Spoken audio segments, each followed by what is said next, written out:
Summer's almost here, and I don't know about you guys, but I would much rather be planning vacations and figuring out where I'm going to eat and what I'm going to do than stressing over whether I can actually afford any of it.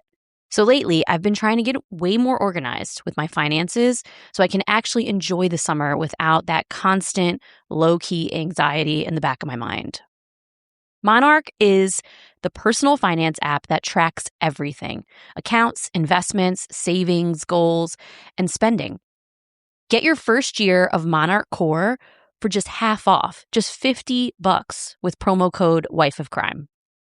One thing that really slapped me in the face was seeing how much random lifestyle spending had quietly crept in over time. Russ has complained about my Amazon usage on the podcast. Monarch laid everything out so clearly for me, and the weekly AI recap catches spending spikes before they even become a bigger problem. It honestly feels like I have a financial advisor in my pocket. So use code Wife of Crime at monarch.com to get your first year of Monarch Core. Half off, just $50. That's 50% off your first year at monarch.com with code Wife of Crime. What did you steal? Secrets. Disclosure Day is Steven Spielberg's best film in 20 years. Are they people? No.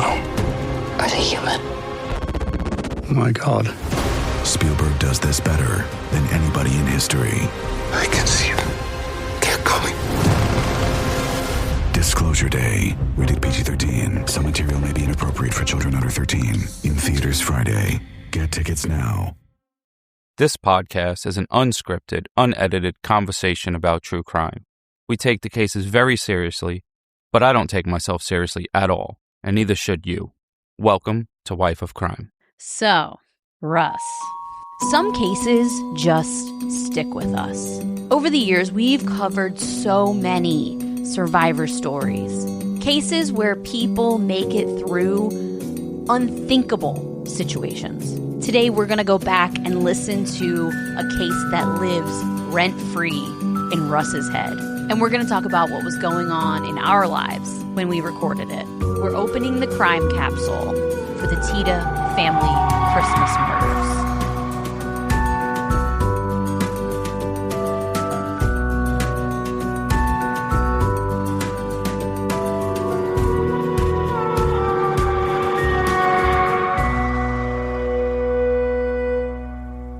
Hello, everyone. Welcome back to Wife of Crime, a true crime podcast where I tell my husband, Russ, true crime stories and he reacts to them.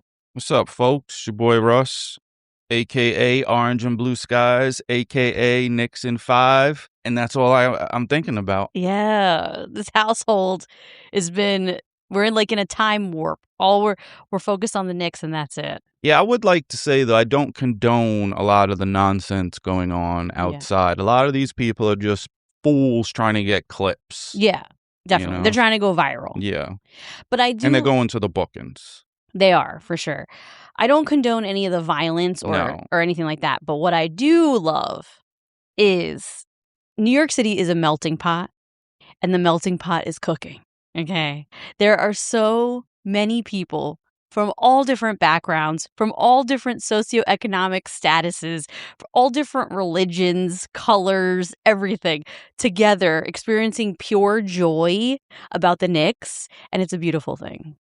You know, the first time I ever heard New York be called a melting pot was from someone that wasn't from New York. So we're just from here. What are you talking about, melting pot? But now that you're outside of New York, you see how New York is full of so many different types of people. And then you move outside of New York and you realize that things in this country are still a little bit segregated in certain places. A lot of strip malls and whack places outside of New York. So the joy that everyone is experiencing is a beautiful thing, and America could learn from it. That's all I got to say. Yeah, I've been happy. Yes. To be honest, I've been so distracted with the Knicks, I haven't even been paying attention to true crime news this week at all. I'm glad you said it that way, because that gave me into a segue into a story I wanted to tell. All right, so I saw that there was this hooker, like a high-class hooker, who was like... an escort. Yeah, but she was an OnlyFans model. Okay. She was a mom of 3 and had a husband who like managed the OnlyFans account and also her meetups for extra money with her client. Oh, so she was like meeting up with people to have sex with them. Yeah, and that's a hooker. Okay. Sex worker. I didn't call it what you want to call it. So she met up with this dude, right? He was 55 years old. He paid her $11,000 for an extreme private fetish session in his home, Okay. which she was also filming for her OnlyFans at the time. And he agreed to that? Yeah. Oh, wow. Yeah. So he died. They were doing some like bondage, duct tape over his mouth, head wrapped with saran wrap. Oh, my God. In a plastic bag, and he wasn't able to breathe for about 8 minutes, so he died. Oh, my God. And he was declared brain dead the next day. Wow. But the woman, she called the cops and tried to perform CPR and cooperated with police, and it was consensual, and she was saying it was accidental with no intent to kill. Obviously, she didn't intend to kill him. So then she was first charged with second-degree murder. Mm-hmm. She pleaded guilty to involuntary manslaughter, and then she was sentenced June 8th, 2026, to 4 years in prison.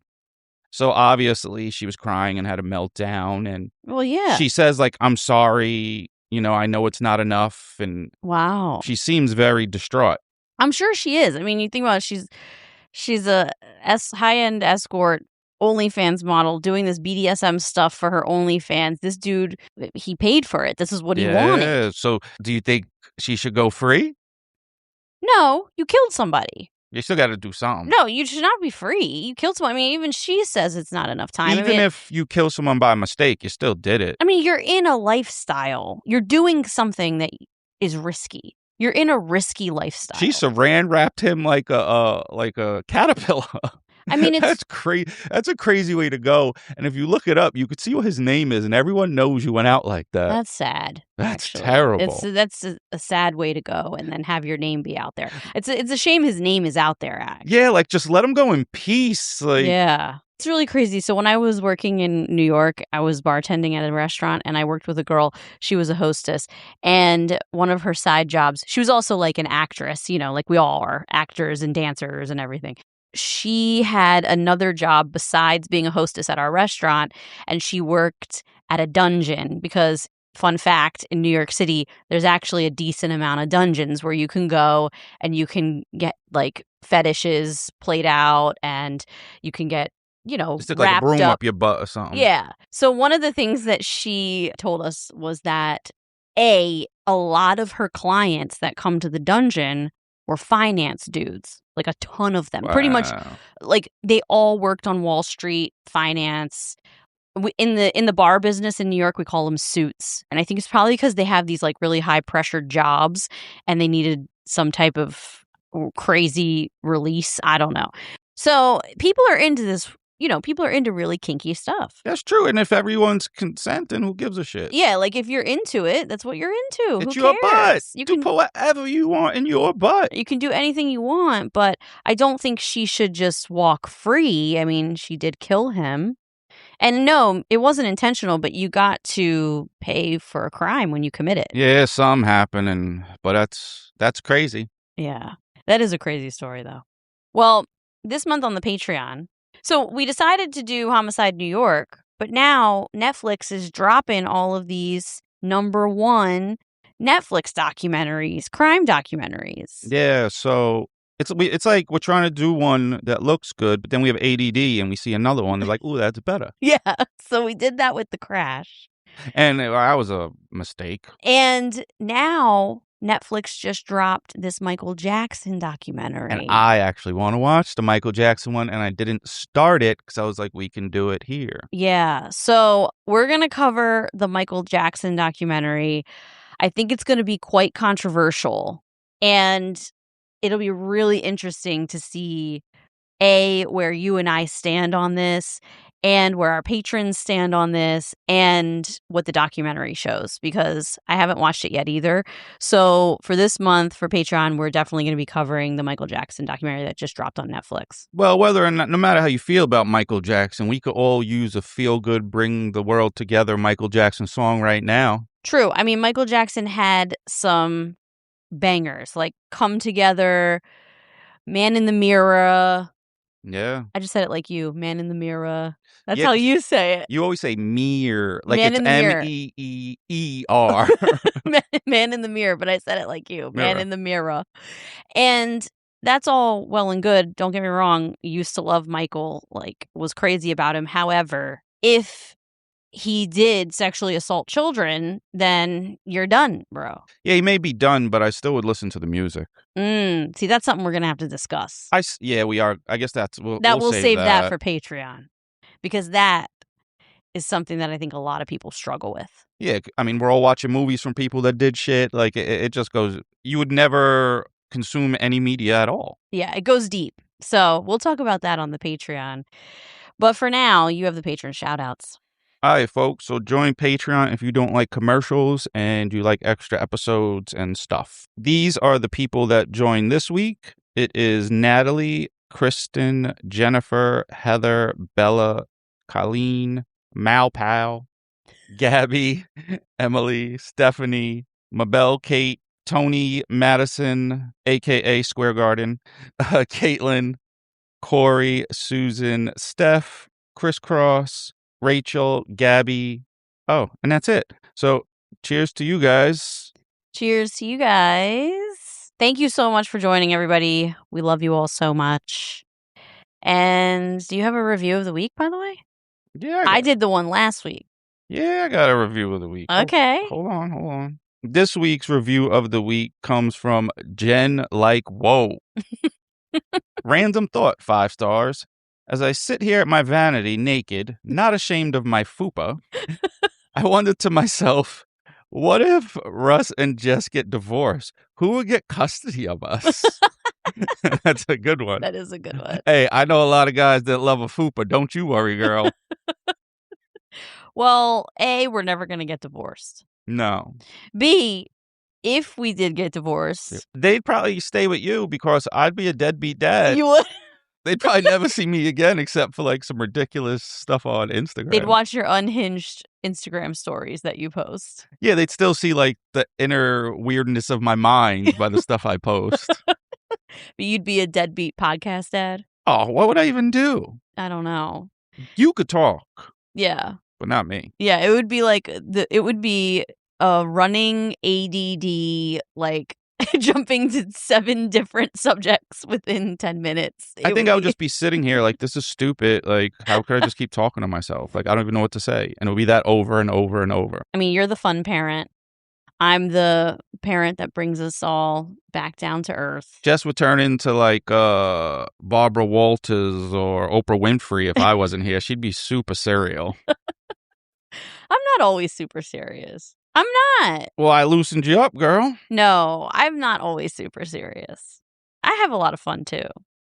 You should see, I go back and forth on people's comment section. I have a fun time doing that. I like to roast people in comments. Sometimes I comment thinking it's me on my own Instagram, but it's wife of crime. It happens. Well, we have a bunch of new listeners because one of our reels went off.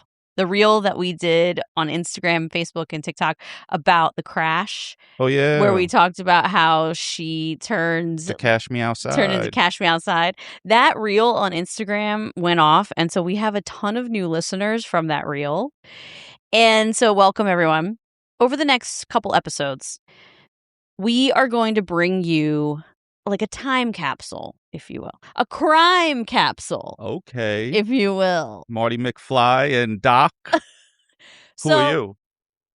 I'm Marty. Duh. No, you're definitely Doc. I'm Doc? Yeah, because you're crazy. No, I would be Marty. Doc would be like Doc is like the weird Well, maybe I am Doc. No, maybe I'd be Doc because he's the smarter one. Maybe I am Doc because you Doc couldn't ride is the the hoverboard. Mastermind. Yeah, and you couldn't ride the hoverboard. You would fall. You'd be like, you're so dangerous. I could not ride the hoverboard. That's true. And I'd be out. So we're going to do something we call a crime capsule, where we're going to discuss a case that we've already covered. We're going to listen to it, our coverage of it, and just talk about it. Because and then jump back in after we listen to it and discuss again. Yeah, because the fact is, your girl is overwhelmed. I have a lot going on and I need to catch up. And I feel like over the last couple months, I've been kind of keeping my head above water. You know, I work full time, I write, I edit, I do pretty much everything for the podcast except Russ's role, which is the The you know, Funkle. the Funkle, the fun commentary. I do everything else. And we have our clutch defense business that we're both running. So I really have to catch up behind the scenes. So what we're going to do over the next couple episodes is we are going to go back. We're going to pick our favorite episodes. And we might do this again in the future. You know, we're going to just pick a couple that we really love. We're going to discuss it and then listen to it. Could also do these once we're back to our regularly scheduled stuff as bonus episodes too. Yeah, we little can do extra these. content. We'll do these as extra bonus episodes too in the future. But right now, you're going to see a couple of them pop up on the feed, and then we'll be back to our regularly scheduled program in a couple weeks. Stay tuned. So this episode, whenever I say, Russ, what is your favorite episode we've ever covered? What do you say? My boy Rolf. You say that every single time. Every time he's my boy. He literally says, my boy Rolf. He's a legend. He's a legend, yes. And I feel like you have the worst memory of all time. Everyone knows that your memory sucks. But of all the episodes, this one lives rent-free in your head for some reason. He was such a hero. He really was such a hero. Yes, and I would really want to tell you guys what he did and how he did it. Mm-hmm. This guy comes back from the dead, basically, and saves the world. You're like itching to tell them. Yeah, so it's a good one. It's probably the only one I remember the people by their name. Because all the other cases, I'm like, oh, you know the lady that did this and the guy did this, but I don't know their name, but I remember like what happened. Yeah. So I think he's probably the only one I know. Yeah, Rolf lives rent-free in your head. And this story is such a epitome of not me, not today. And that's another reason we love it too. Yeah, no quit. So what was going on at this time when we recorded this, okay, was we had taken a 6-month break. And we actually were talking about not returning to the podcast at all. We were about to quit the podcast altogether because this is right in the middle of the pandemic. I was working in the ER.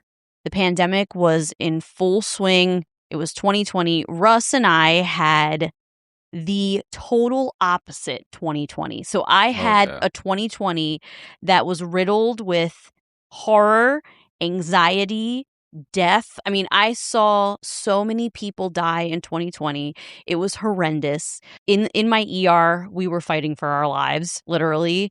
And we had multiple people that I worked with that were super sick. We had an attending that died. We had 2 other attendings that I worked with who ended up in the ICU on ventilators. My hospital ran out of ventilators. It was insane. And then I was coming home every day scared to death that I was going to bring COVID into my house and Russ or I was going to get it. And so I was living riddled with anxiety. And I'm also trying to keep the podcast going. And it got really dark for me. Russ, on the other hand, I was chilling. had the greatest year of his life. There was no work. No one had to go to work. They were giving me like $1,000 a week. He was making $1,000 a week to stay home. I was just riding my bike every day in the woods. Yes. Like, I'd wake up, go for a little jog. It was so. Yeah. No one was outside, which was even better. Yeah. Our 2020s were so different. One of the best years of my life. It really was one of the best years of your life. You loved it. I mean, Yeah. You got paid to stay home. But, a lot of people died, and that's sad. Like, I don't want to No, forget of that. course not. I'm just talking about specifically what you personally went through. You didn't know anybody that passed away. You weren't No. seeing any of the death. No. So me and you had very different years of 2020. But that's the year that I was like, I can't do this anymore. I'm going through way too much emotionally. So we decided to stop. And we just kind of abruptly stopped. And then a lot of our listeners were like, what the hell is going on? Like at this point, I think we had just started the podcast in 2019. So we had about 40, 45 episodes. Oh. We didn't have a huge library of episodes. We were just building like a community at this point. Yeah. And I just decided I couldn't handle it. So we stopped. But people kept asking where we were. That's what it was. And then by December, we were like, you know what? We love doing this. We have so much fun doing it. It's something we do together. Yeah. I started feeling better. I started therapy in November. So I was like, okay. Shout out to your therapist who always confirms that I'm right. Yes, the shout out to Emily. She doesn't always confirm you're right. Shut up. She is on the payroll. So I started therapy. So I was like, all right, let's get back to this. So this episode was our return to Wife of Crime. Wife of Crime almost ceased to exist. Now we're here, 7 years later or something? Yeah. Now we're here 6 years later. 6 years. And, we've stopped again when I died. Well, we had to stop because you had an accident. Yeah. But, yeah, we kept going. We said, not me, not today, later on. But this episode was the perfect story to come back with. We came back at Christmas time, and it was the perfect episode to come back with. And it's one that lives rent-free in your head. I don't know. This episode gives you all the feels. At this time, we had our old mics. We would record at our kitchen table in our condo in the Bronx. We used to have to unplug our refrigerator. Do you remember that? Yeah. Because it made a loud buzzing noise and our mics would pick it up. So we would unplug our refrigerator and turn off our ACs. So sometimes we'd be sweating telling the stories. But that's just kind of what was going on at this time. So without further ado, here is Not Me, Not Today, the Tiede Family Christmas Murders.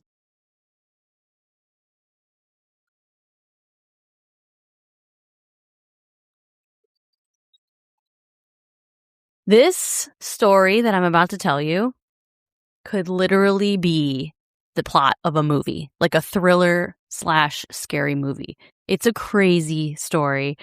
And I first heard about it from, do you know the show that 48 Hours, you probably don't know, but I'm sure people listening know. The show 48 Hours puts out, it's called 48 Hours Live to Tell. No, but I watched 30 for 30. That's on ESPN. Literally nothing to do with anything I'm about to say. They both have minutes. 48, 30. Okay, well, 48 Hours does Live to Tell, and it is, people who survive crazy things talking about the crimes that they survived. The story is tragic and it's brutal in some parts, but it's also a not me, not today survivor story and a fight for survival that is pretty nuts. So Merry Christmas, everyone. This is the Tiede Family Christmas Murders. Are you ready? Yep. So December 22nd, 1990. Okay, that's where we're going. Kay and Rolf Tiede were a couple from Salt Lake City. And they owned this gorgeous cabin in the mountains Dream. of Oakley, Utah. Yeah, I know. That's like definitely a dream of ours to have a cabin in the woods. Yeah, and I love mountain biking, so I just want to go live in Utah and do outdoor stuff. Well, they owned this cabin in Oakley, Utah, and it was deep. Instead, I live in the Bronx and got to walk through clouds of hookah in the street. Hookah smoke clogs your lungs. So this cabin was deep in the middle of nowhere, like super deep in the middle of nowhere. It's a place where the family honestly, truly cherished it. They used to spend holidays and birthdays and tons of special occasions in this cabin. And it was something that meant a lot to them. And it wasn't just the immediate family. It was also extended family. So like aunts, uncles, cousins, they would all come and spend holidays there. It was really cool. They decided to spend Christmas at the Tiede cabin. This cabin was so deep in the mountains that in the winter, you couldn't even get to it by car. They had to park at the bottom of a 2-mile drive away and take snowmobiles up to the cabin. Oh, I'm out. That cabin sucked. No, they loved it because it was so secluded. It was cold. So they decided to spend Christmas in the cabin, and Rolf and Kay, they went a week ahead of time and decorated the whole cabin and prepared it for their 2 teenage daughters and their extended family to come. They even put presents under the tree. They were super excited. So earlier in the day, on December 22nd, the family decided to stop in town to grab some food and drinks for their stay. And then they would head to the cabin. So Kay and her mom, Beth, and one of their teenage daughters, Lene, they finished the shopping a little earlier and decided to go up to the cabin first. So the 3 ladies pulled up with all their bags of food and drinks, and Lene, unfortunately, wasn't wearing any gloves. So she begged her mom, "Mom, can I just run inside really quick? My hands are freezing before I pick up all these bags and bring them in." And her mom was like, "Okay, no problem." So she ran inside. And when she did, she kind of saw this gray shadow like out of the corner of her eye. And she thought that it was maybe one of her cousins that ran and hid from her because her cousins were all going to be coming there too. Yeah. So she just thought, it was one of them. So she started laughing and walked into the kitchen towards the fridge where she saw this shadow. Now, is this I'm wondering, like I always think it could be a squatter in a cabin that people don't go to a lot. Like, It could be. people don't see lights on in a house and they're like, well, I guess I'm just going to live there. Well, she's 16. All her cousins are on their way anyway, so she doesn't even think about that. She just assumes it's one of her family members. So she walks over to the fridge to where she saw the shadow, and all of a sudden, a man with a gray sweatshirt and frizzy hair jumps out with a gun pointed at her. She was terrified. Within a few seconds, Kay and Beth, her mother and grandmother, walk through the door carrying all their bags of food and drinks. And as soon as they do, another man pops out. He's wearing Coke bottle glasses, and he has a gun pointed directly at Kay. She immediately drops all her bags, and she starts, she's so confused. She starts begging him. She's like, "I don't know what you're doing here, but I'll do whatever you want. Just don't hurt us. I'll do anything you want." Yeah. And before she could even finish speaking, without hesitation, he shoots her. That's the no hesitation is crazy. That means they didn't want anything but to kill you. Then, after she falls to the ground... And they probably didn't look threatening because they're like, a couple women. Yeah. 3 women. 3 women. She falls to the ground, and then immediately he points the gun at Beth, Lennay's grandmother, and shoots her in the head. Beth falls to the ground, and Lennay watches her grandmother gasp for air and then die right in front of her. And Lennay is in total shock. She's just standing there staring at her mother and grandmother in a pool of blood, and she doesn't even know what to do. She's just in shock. But all of a sudden, she feels like this cold, round thing pressed against her back and realizes that the gun is now pushed up against her. She also realizes in that moment that her dad and sister are on the way to the cabin right behind them. Her sister's name is Trisha, and, dad and sister, because not everybody can fit on these snowmobiles, so dad and sister were on a different snowmobile, and they were heading towards the cabin, too. That could be good, but it could be bad. I feel like in Utah, they probably have looser gun laws. Probably. Pops might be packing. That's true. Well, imagine her inner battle that she must have had. She wants so badly to run outside and warn them or stop them from coming. She can't run outside. But then she can't because she has a gun pressed against her, and she just watched these men kill her mother and grandmother, with no hesitation. I'm just curious. I can't ask too many questions because then, it'll ruin the next part. What are they doing in the house? Were they waiting for them, or they just were living there like some hobos? I'll get to that later. So now Lennay's mind is going a mile a minute, and she starts to try to plan her next steps, right? She knew there was a car in the garage. Now, granted, like I said, you can't really drive in this much snow, but she knows a car is down there. And she tries to convince the guys to go down into the car in the garage and says, you can use the car. You can get out of here. Just take the car. So they walk down towards the garage. She tells them that there's keys under the mat of the car. And, they're for it. So they walk down with her.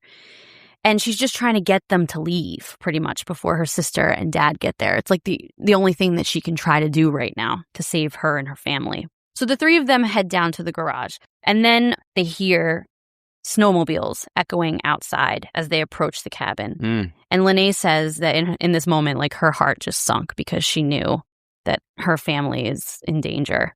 So the man holding the gun on Lennay starts to tie her up.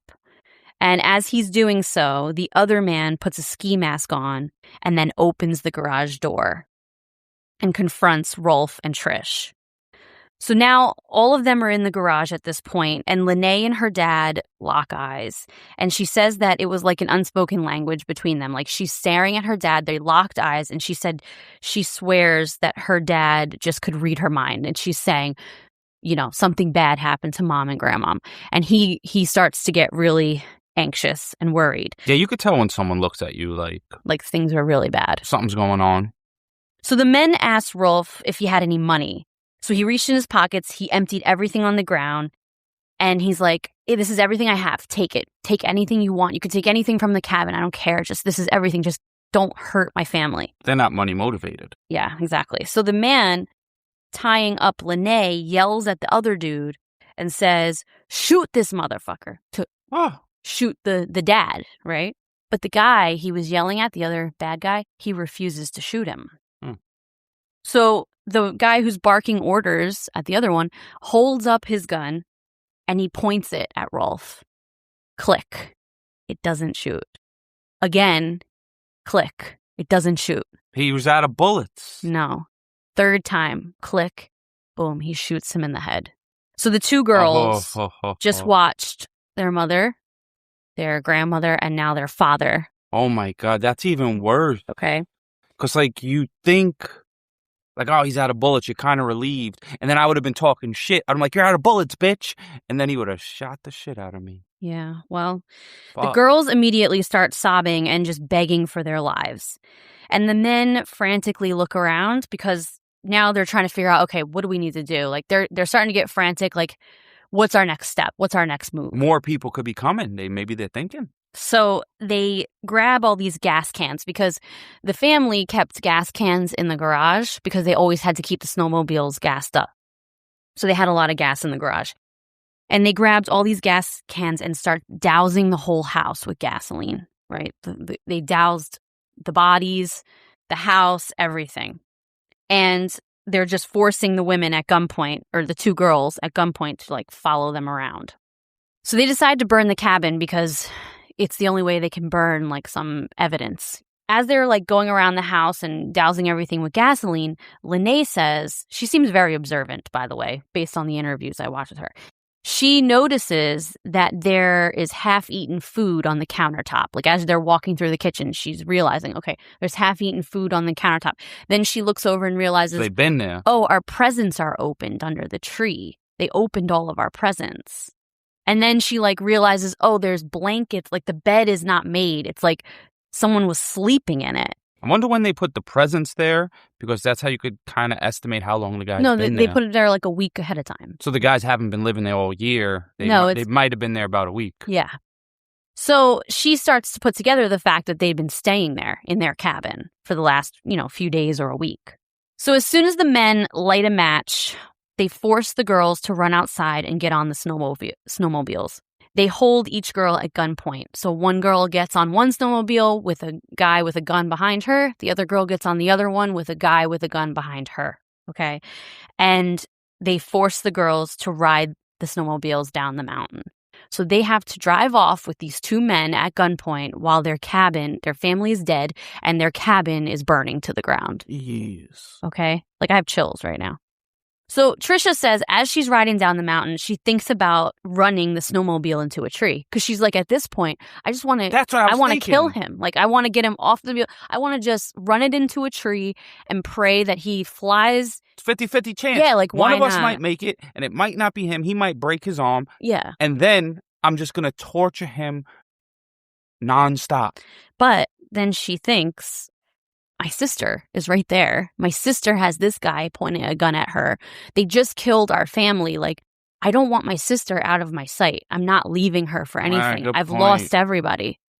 Maybe the sister would get the cue. Tree time. Well, they're both just focusing on getting to the bottom of the mountain to the car. And they're just focusing on watching each other and protecting each other because they're all each other has left at this point. Very understandable. So they get about 2 miles down the mountain when all of a sudden, in a distance, they see a familiar face. Their Uncle Randy. He just got out of his car because he just parked his car to hop on a snowmobile and head up to the cabin. So Uncle Randy got out of his car and he notices these two snowmobiles coming down the mountain and he sees, those are blonde-headed girls. Those are my nieces. And so he starts like waving at them. But they stare right past him. They don't acknowledge him. They don't look in his direction. Neither one of them. These girls are like smart, like they're from the Bronx. They're smart and they have a connection with each other. Like they're following each other's cues, he finds this super weird. He's like, what are they doing with two random guys on the back of the snowmobiles? Do they bring their boyfriends? Like, what is happening, right? And he finds it weird, but then when he... we don't do boyfriends at 16. Well, then when they ride past him and they don't acknowledge him, then he knows, okay, something's going on. Like, they wouldn't do that to me. Those are my nieces. I'm so close to them. They wouldn't ignore me like this. So he realizes, there's a problem. But they just completely ignored him because they said, both of them said, in that moment, they were thinking, if I acknowledge him, they're going to kill him. Yep. They pulled up to the family car, which is like a little ways down and across the street from Uncle Randy. But they still ignore him. They get off the snowmobiles. They get into the car. One of the guys has the gun on him, but the other guy puts his gun in the trunk of the car.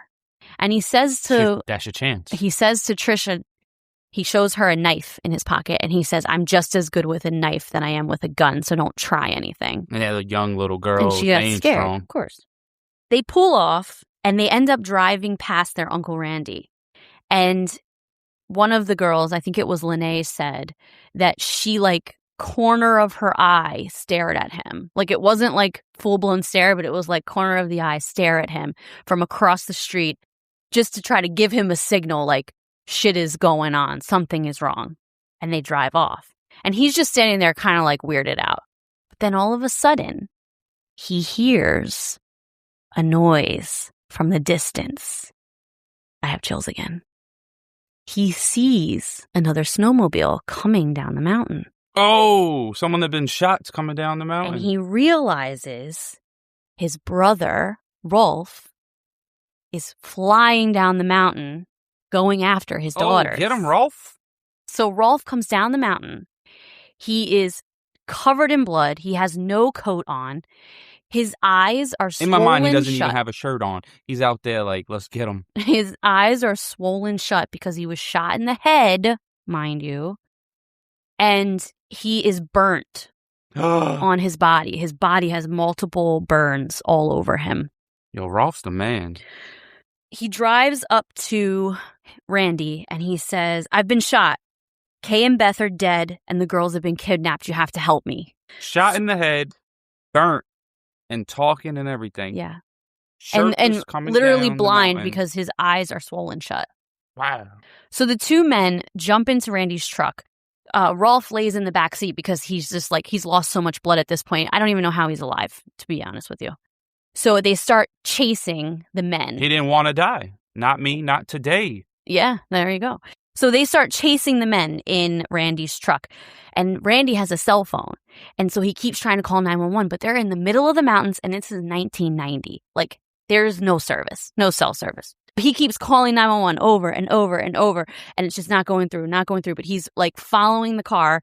He's speeding down the mountain to try to catch up to the car. So he finally connects to 911 and he says his nieces have been kidnapped and he tells the dispatcher which road they just turned down. But as he's about to say, I need a life flight helicopter for my boom, cuts off. The phone, the service cuts off. Can you hear me now? So that's terrible. He's in the middle of a sentence talking about how his brother needs a helicopter to get to the hospital, and it cuts off. There's a gas station about a mile away, so he speeds to the gas station, pulls in. The cops at this point know what street the bad people are on. So he pulls in, he gets on the payphone, calls 911 back and says, I need a helicopter for my brother. He's in critical condition. He lost a lot of blood. He really needs to go to the hospital. I was scared when you said the phone cut off, that meant the brother was dead. He stopped talking. I was a little relieved. I'm all about Rolf. Yeah, Rolf is the bomb. Yo, T-shirts, vote for Rolf. Right? Vote for Rolf. Now, meanwhile, in the car, the girls see another car pass them, do a quick U-turn, come back, and start following them. And now they get into a high-speed chase, okay? In the snow. Well, now they're on a street, so I don't know how snowy it is. But it's snowing. Yeah, in snow. So they're on this high-speed chase. One of the girls notices the speedometer. They're going over 100 miles per hour. The girls are just Probably scared a windy to road, death. snowy with trees. Yeah, and they're being followed by this, what I'm assuming is a cop car, maybe an undercover cop car or whatever, but they're chasing them down the street. Now they got hope. Suddenly, the car, the girls are in flies off a 40-foot embankment. I knew this was coming. Whoosh, flies off this cliff, almost rolls upside down. Poof. Okay. Wow. The girls are like super disoriented because the car My almost mind's rolled. going nuts right now. I'm seeing this all in my head, like Paul Walker's driving, little Bow Wow's drifting around the corner. Like, it's crazy. All of a sudden, the girls look up to the top of, up the embankment to the street, and they see multiple people with guns drawn, pistols, rifles drawn on the car. And they're like, okay, they got us. Like, they got them. Yeah. I guess they didn't realize that these were hostages. The girls were hostages. So somebody shot them. They didn't shoot them. But at first, they were yelling for everybody to get out of the car and get down on the ground, get out of the car, get down on the ground. And the girls are just scared because, they're trying to say, like, we're hostages, we're hostages. So finally, they realize the girls were taken, they were kidnapped, and they were victims. So they grab the girls, they take them out of there, and they force the two men on the ground. One of the girls, Lene, says that when the guys were laying on the ground, it's like all that anger came out of everything that she just experienced. And she's like, shoot them, kill them. That's right. They just killed my whole family. They Hell just killed my yeah. mother in front of me. They just killed my grandmother in front of me. They killed my father because the girls don't know their father's alive. They killed my father. Shoot them. But they don't. They apprehend them and take them into custody.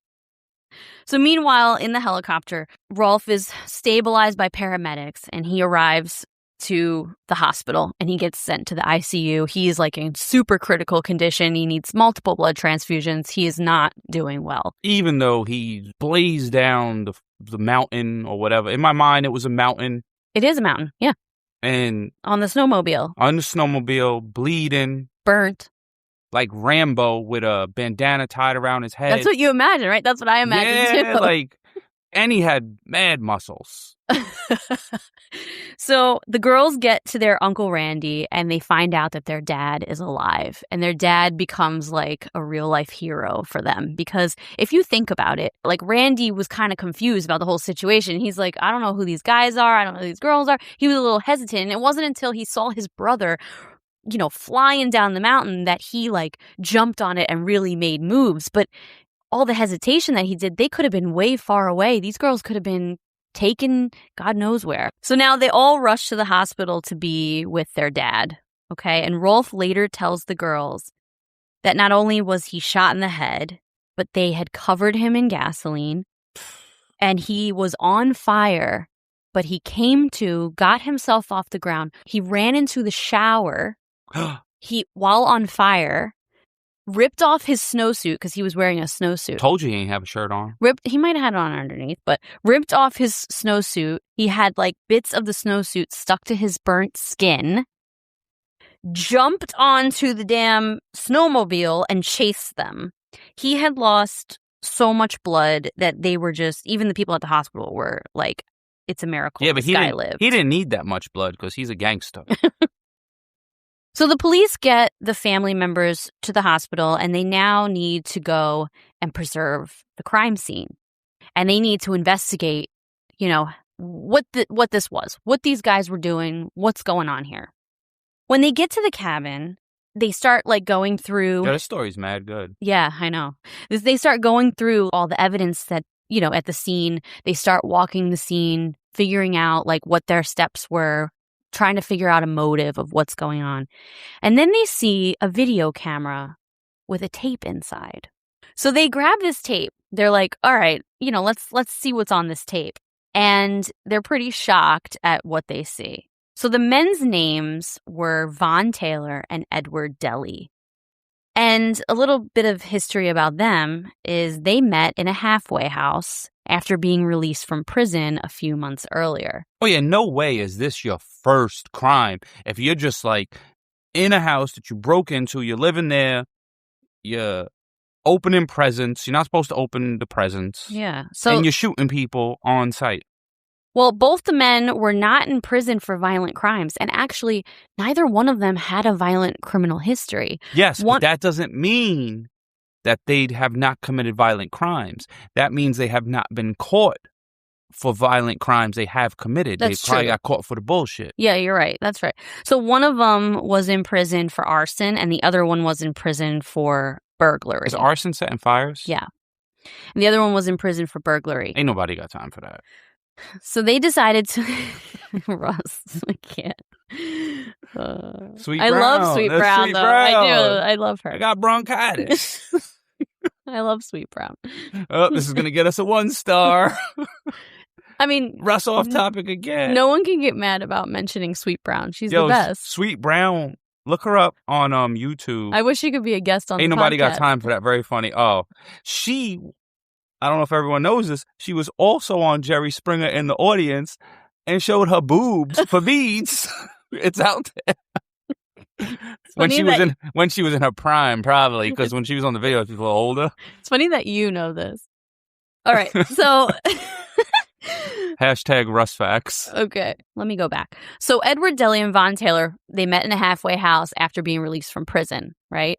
They were both in prison for nonviolent crimes. One was arson, one was burglary. But I think a lot of people who go to halfway houses choose to go there, unless I don't think it's court ordered, but I'm not positive about that. Well, I could understand that. It could be court ordered. Because coming out of jail, if you lived on your own and now you don't have nowhere to live, you got to get your next step. It seemed like it could be a good thing. Oh, no, I'm sure it's good for a lot of people, but not good for these two pieces of shit because they met each other and they got a pass to go out for like a job search, to go out looking for jobs, but they decided to not go back to the halfway house and hitchhike up to this mountain where these cabins were. One of the guys had a family member, like a distant family member, who owned one of the cabins at some point. So he knew that these cabins existed. So he was like, let's go up there. We'll break into these cabins. We'll cabin hop a little bit. And they're probably vacation cabins. They're usually empty. Yes, exactly. So they knew that they weren't probably going to get caught. They could live off of whatever's in these cabins until they figured out their next move. No one could resist opening presents. And they even open presents. No, I could. I'm not a criminal, so but that's just disgusting. Like you're in someone's house, you're just making yourself at home, eating their food, opening their presents. It's just so cold and gross. Nah, I could kind of see that part. Like I wouldn't do it because you're not a piece of shit.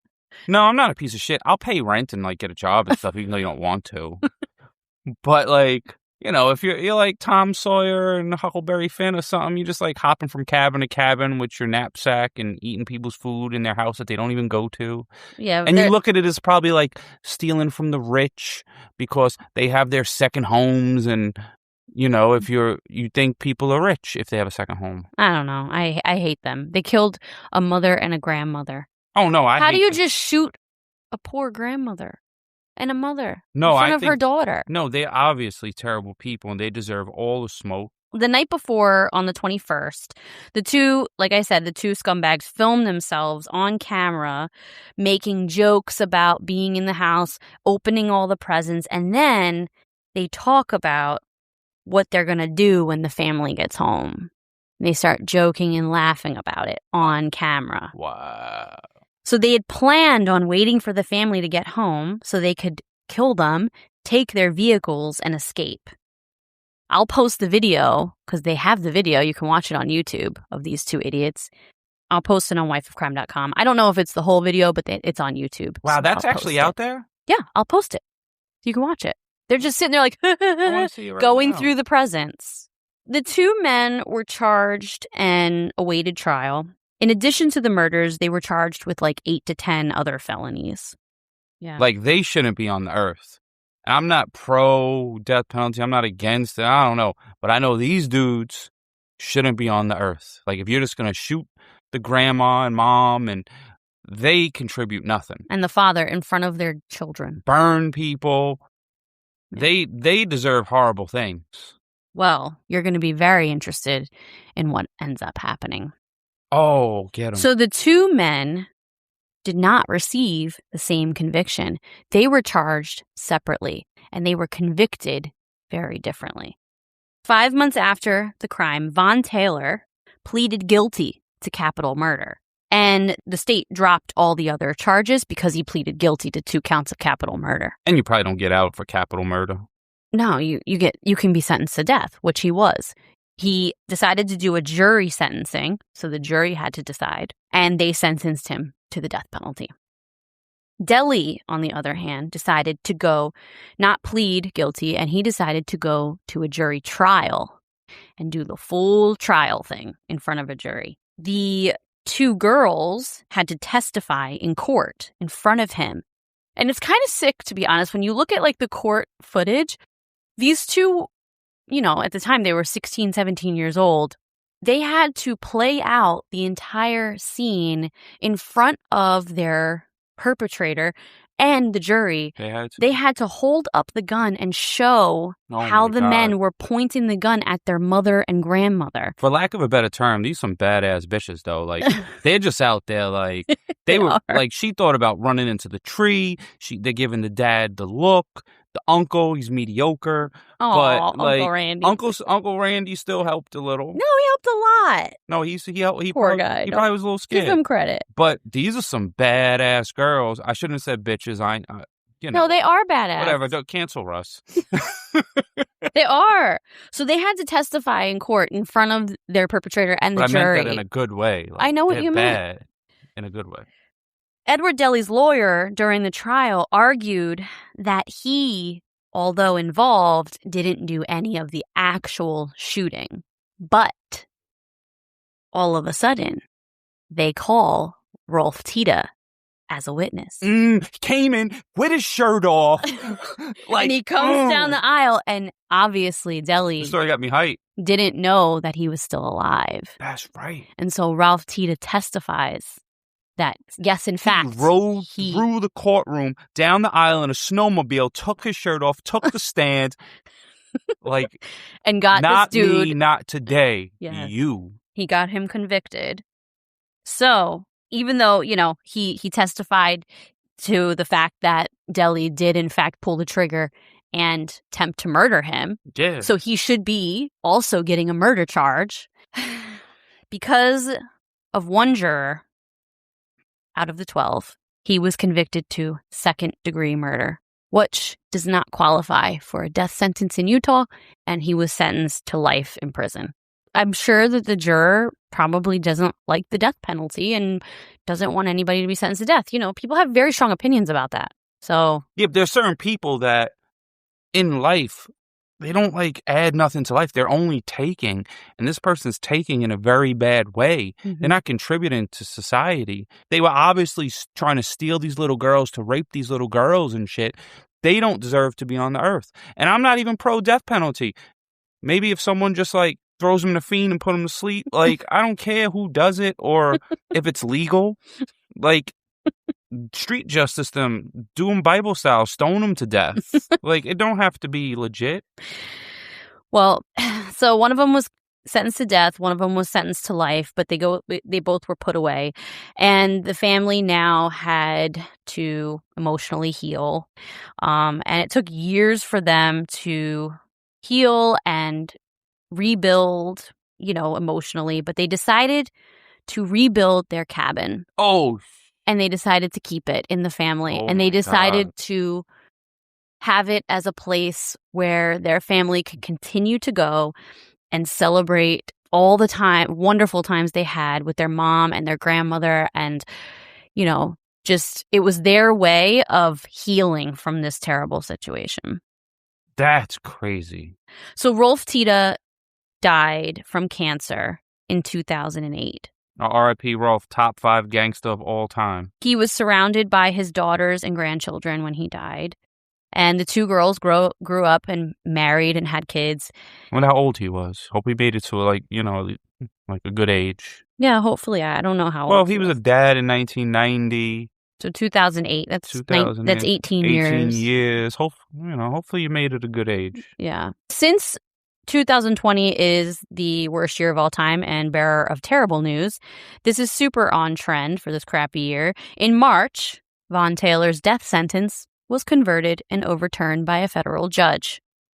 And it was overturned to a life sentence, or overturned and converted to a life sentence, because the federal judge, after multiple appeals, says that at the time, Von Taylor had inadequate counsel.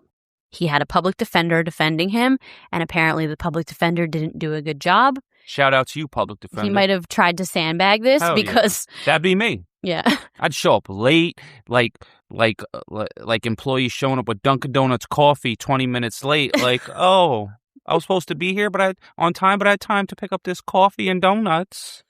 Shout out to my terrible employees that used to do that. Say their So, names. unfortunately, he spent 30 years on death row, but now he is serving a life sentence in a Utah prison. And now what happened probably was it wasn't publicized like that. So had he went in jail right away, he would have got the smoke probably in jail. You're stealing little girls. But now he's probably just an old timer in jail, relaxed, having a Because he's been on decent death time. row for 30 years. Yeah. Yo, if you guys are in jail with him, beat him up. Now, I'll send you a calling card. this. No, for real. Check Russ the Profiler on Instagram. If you give him the smoke, I'll send you a $10 calling card. So now this part of the story is pretty interesting. Later in life, Lene, the daughter who watched her mother and grandmother be shot, she received a letter from Edward Deli. He wrote her a letter, and she received this letter that he had written, and it was like pages long, I don't even want to hear it. asking for forgiveness, talking about how he, how If he was, found Jesus, I'm going to lose my shit. I don't know if he found Jesus or not, but the point is that it took her 9 years to actually read the letter in full, because she would read part of it and then stop. And then finally, she decided for herself to let go of all of this anger and resentment, that she would forgive him for what he did. And she said that it helped her move forward. It helped her stop being so closed off emotionally against people. And then she ended up getting married and having children after that. But, everyone heals in different ways. Her sister, on the other hand, was like, no, fuck that. Like, I'm never forgiving either one of them. They ruined my family. Now, I understand letting it go. Mm-hmm. Maybe that's her way of saying she let it go, by saying she forgived him. Like, I'm going to let go of the anger, but if I ever had the chance, I would put this knife right in your head. Yeah, maybe. So that is the story of the Tiede family Christmas murders. And it's a crazy story. Yo, that was the best one yet. That one had me hyped. You've said that like about 5 different episodes. Yeah, well, we had like 40, so we had like 5 to top the other 5. That one was the best one because I love vengeance and smartness, and my boy Rolf coming down the mountain with his shirt off. This dude he probably looked like Freddy Krueger and Rambo combined. He had his shirt off, and he was bulging, and his veins were popping out. He's like, I'm saving my daughters. Like, and then the daughter wanted to run into the tree, and that's what I was thinking. Yeah. But you also see her point of like, I don't want my sister out of my sight. I got my other sister, so maybe I could try to help her.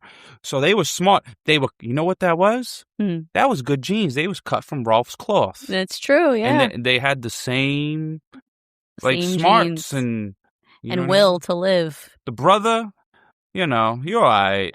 You probably should have. Uncle Randy, leave him alone. The good thing Uncle Randy didn't chase them right away. And the pops came down because then he really knew, and then that probably motivated him. Yeah. You know what I was thinking though? What? So I wonder how much the house was on fire, like because he left the house while his other relatives were in the house. That's so crazy. I wonder if he checked them to look if they were dead, or he went right after the daughters. And the cops say that at the crime scene when they walked into the garage, so I don't know how much it must have burnt, because when they got into the garage, they saw a puddle of blood where Rolf clearly was bleeding from his head, and then they saw a blood like handprint like across the wall from where he was like holding onto the wall walking. He probably was so weak to hold himself up, but still pulled through the snow and got on a snowmobile. Yeah. Crazy story. Much respect. I know.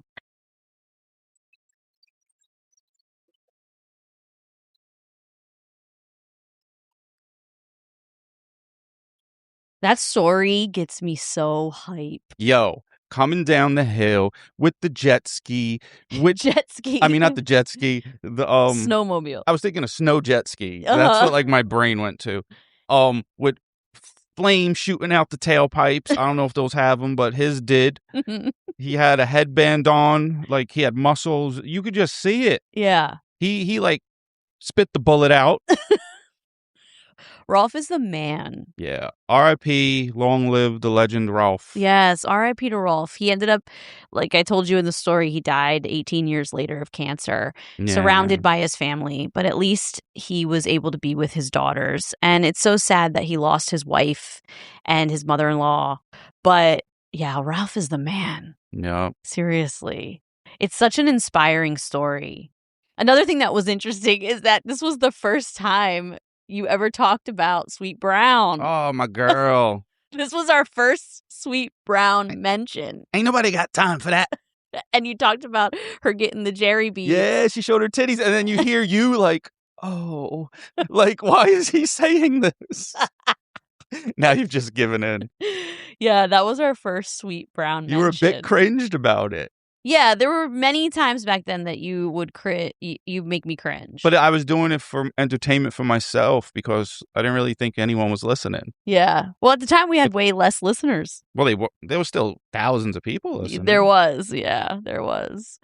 Yeah, this case was so good. And it shows how resilient you can be. I mean, this dude was fighting to get to his daughters. And he came back from the dead. He literally He was did. like, I feel like he sat up like the Undertaker. You ever watch wrestling? Yeah. He just sat up like he woke up from the dead. Time to go. Yeah. Such a crazy story. Do you know what your story's going to be next week? Oh, I already know. Or are you trying to figure it out? No. So this isn't my favorite case. So like, it's really hard for me because this one is by far your favorite. Yeah. So far, I feel like.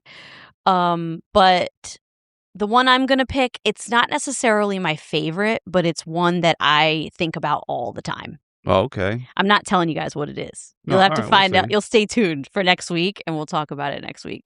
But yeah, it's one that left a huge impression on me. I'm curious now. Mm. I'll never get it. You'll never get it, but you'll find out next week. Yeah, I'll probably be listening to it and be like, oh, I never heard that before. That's a good one. It's not true. You'll remember it as soon as I say it. All right. But yeah, that'll be mine next week. All right, everybody. Have a wonderful week. Thank you so much for tuning back in. Check us out on Instagram at Wife of Crime Pod, Facebook at Wife of Crime, the Crime Family, ClutchDefenseCo.com. To keep your family alive. If you want to stay alive, remember Nixon 5. Yes. And I'm out. Nixon 5. Have a wonderful week. We'll talk to you later. Bye.